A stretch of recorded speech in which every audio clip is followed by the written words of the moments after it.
안녕하세요. 사회 디딤 영상 9번째 시간입니다. 오늘은 사회 현상을 평가하는 기준은 무엇일까라는 제목으로 교과서 36쪽 내용을 함께 공부해 보도록 하겠습니다. 자, 여기 교과서 36쪽 보면은 여기서 가장 중요한 거는 뭐냐면은 자연현상과 사회현상, 자연현상과 사회현상 요 두 현상의 어떤 차이점을 잘 구분하는 것이 중요하겠습니다. 얘와 얘의 차이점을 잘 구분하는 거 잘 정리해 주시기 바라고. 자, 먼저 그러면은 자연현상은 원인과 결과의 관계가 분명해서 특정한 원인에 따라 특정한 결과가 필연적으로 발생하는 거, 원인과 결과가 분명히 드러나는 거, 이게 자연현상의 특징이 되겠습니다. 이에 비해서 사회현상은 원인과 결과가 분명하지 않아서 특정 결과를 초래한 원인을 명확하게 밝히지 못하는 경우, 이것이 사회현상의 특징이 되겠습니다. 자연현상은 물이 끓으면 수증기가 된다는 거, 여기서 원인과 결과가 분명하게 드러나죠. 그에 비해서 사회현상은 예를 들어서 저출산현상 하면은 저출산현상이라는 결과가 초래되기까지 많은 원인이 발생할 수 있겠죠. 그래서 그 어떤 저출산현상이라는 결과를 초래한 원인을 분명하게 이거다라고 얘기하지 못한다는 겁니다. 그래서 자연현상은 원인과 결과가 분명하다. 사회현상은 원인과 결과가 분명하지 못하다. 이런 차이가 있다는 점을 잘 정리해 주시면 되겠습니다. 자, 사회현상에서는 인간의 주관적인 동기나 의미 부여가 원인으로 작용하며 이러한 동기나 의미 부여는 개인이나 사회마다 달라질 수 있다.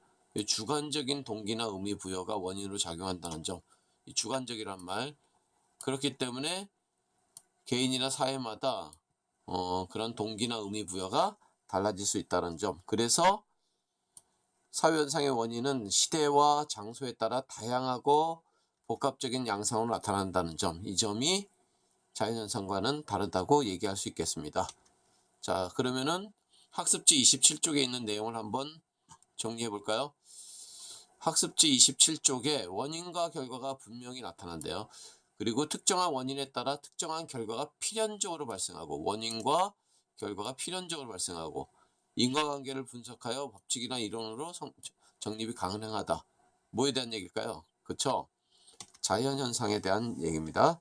그에 비해서 원인과 결과가 불분명하고 특정한 결과를 초래한 원인을 명확히 밝히기가 어렵고 시대와 장소에 따라 원인이 복합적으로 다양하게 나타나는 거, 그쵸? 뭘까요? 그쵸? 사회현상이 되겠습니다. 요 두 가지의 어떤 구분하는 거, 요게 굉장히 중요한 내용이 되겠습니다. 다음으로 교과서 36쪽 그 밑에 부분에 있는 사회현상을 평가하는 기준. 자, 요것도 굉장히 중요합니다. 자, 어떤 점이 중요한지 봅시다. 행위자의 동기에 주목해야 한다는 의견, 그 다음에 결과를 중시하는 견해, 요 두 가지를 잘 구분하는 것이 여기에서 이 공부의 핵심이 되겠습니다. 동기중심주의, 동기에 중점을 두는 거, 그 다음에 결과중심주의, 결과에 중점을 두는 거, 이 두 가지를 잘 구분해 두기 바랍니다. 자, 먼저 동기중심주의는 인간의 행위가 정당하다는 평가를 얻기 위해서는 행위의 동기 자체가 도덕적으로 선해야 된다. 도덕적 의무를 강조하는 거죠. 도덕적 의무에 따라서 그런 동기 자체도 선해야 된다라고 보는 측면이 되겠습니다. 자, 대표적인 학자로는 칸트가 있겠습니다. 칸트. 그래서 보편적으로 옳은 원칙을 준수하려는 행위가 도덕적으로 정당하다고 주장하는 것을 얘기합니다. 예를 들면 헌혈을 한다고 했을 때 헌혈이 어떤 다른 사람에 대한 어떤 사랑이라는 그런 우러나는 마음에서 했을 때 그것이 의미가 있다라고 보는 측면이 바로 이 칸트의 동기중심주의가 되겠습니다. 이거를 도덕적 의무에 바탕을 둔다고 해서 의무론이라고도 합니다. 그에 비해서 결과를 중시하는 견해는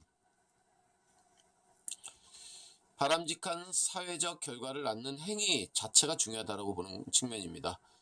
그러니까 헌혈을 할 때 사람들의 어떤 도덕적 의무보다는 빵을 준다든지 영화표를 준다든지 그런 어떤 결과로 인해서 헌혈을 하게끔 하는, 그렇게 하더라도 헌혈을 한다는 것 자체 그 결과가 중요하다고 보는 측면이 이 견해가 되겠습니다. 그래서 사회 전체에 이로운 결과를 낳으면 그 행위는 정당한 행위가 된다. 결과가 중요하다는 얘기죠. 바로 이게 결과중심주의가 되겠습니다. 대표적인 학자로는 벤담이라는 학자가 되겠고, 최대 다수의 최대 행복이라는 결과를 낳는 행위가 도덕적인 행위라고 주장하는 것입니다.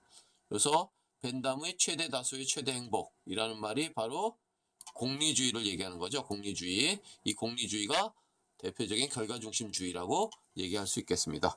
그러면은 학습지에 있는 내용을 보도록 하죠. 학습지. 자, 동기중심주의는 주관적인 동기가 사회현상의 원인으로 작용하므로 행위가 정당하다는 평가를 얻기 위해서는 행위 동기 자체가 도덕적으로 선해야 된다 라고 보는 측면입니다. 그래서 의무론이라고도 하는데 칸트의 의무론이 있겠죠. 보편적으로 옳은 원칙을 준수하는 행위가 도덕적으로 정당하다고 보는 측면이 되겠습니다. 이에 비해서 행위의 동기와 상관없이 그 행위가 사회 전체에 이로운 결과를 낳으면 정당한 행위라고 보는 측면, 이것이 바로 결과중심주의가 되겠습니다. 누구의 공리주의가 될까요? 그렇죠. 벤담이 되겠죠. 자, 바로 최대 다수의 최대 행복이라는 말, 요 말이 바로 벤담의 공리주의와 관련된 말이 되겠습니다. 요 두 가지를 잘 구분하는 거, 이게 굉장히 중요한 내용이 되겠습니다. 자, 요 본 내용을 가지고 두 가지 교과서 속 질문 만들기를 한번 해보시기 바랍니다. 자, 이상 9번째 디딤 영상을 마치도록 하겠습니다.